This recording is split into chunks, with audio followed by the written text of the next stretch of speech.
안녕하세요. 공부휴식중보원 채널 타스입니다.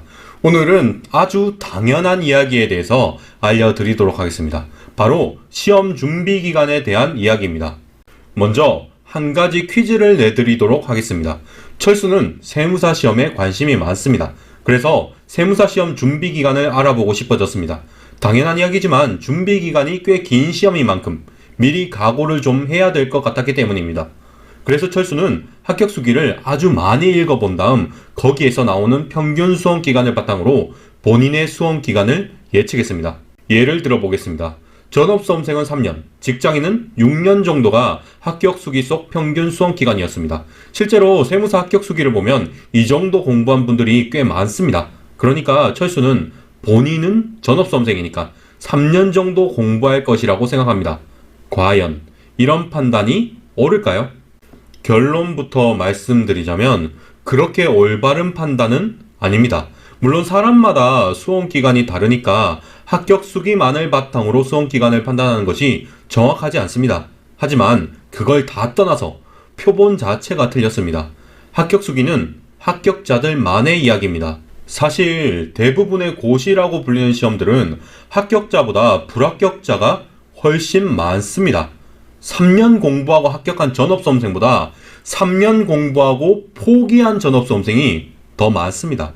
6년 공부하고 합격한 직장인보다 3년 공부하고 이 길이 아니다 싶어서 다른 시험으로 전향한 사람이 더 많을 겁니다. 그게 현실입니다. 그리고 여기에 맹점이 있는 겁니다. 만약에 아예 제대로 여러분의 수험 기간을 예측하려면 합격 수기의 수험 기간만 반영해서는 안 됩니다. 불합격자의 데이터도 반영을 해야죠. 훨씬 더 많은 불합격자의 이야기가 빠졌으니 정확한 예측을 할 수가 없습니다. 몇몇 수험생분들은 합격 수기처럼 공부 시간만 채우면 될 거라고 생각합니다. 올해는 첫 해니까 떨어질 수 있어. 내년에 합격할 거야. 합격 수기를 보니 수험 기간이 3년 정도 되더라. 그러니까 나도 3년 공부하면 합격할 거야. 안타깝지만 공부 기간과 성적은 그렇게 꼭 비례하지는 않습니다. 오히려 장수생이 더 힘든 부분도 있습니다.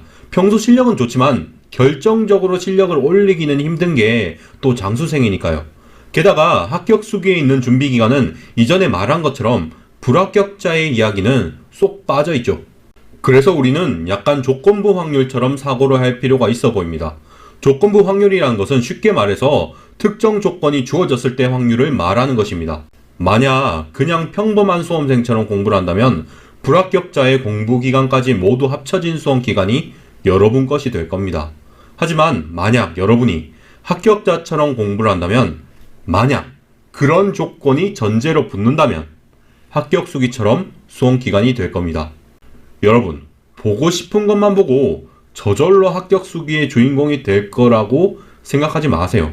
그냥 합격 수기 속 주인공이라면 어떤 생각과 행동을 할지 생각하고 그것처럼 공부를 하세요. 그래야 합격 수기처럼 수험 기간이 나올 확률이 높을 겁니다. 이상으로 영상을 마치겠습니다. 이 영상은 세무사 메이커 직장인 회독 공부법을 바탕으로 만들어졌습니다. 예비 합격자 여러분, 시청해주셔서 감사합니다.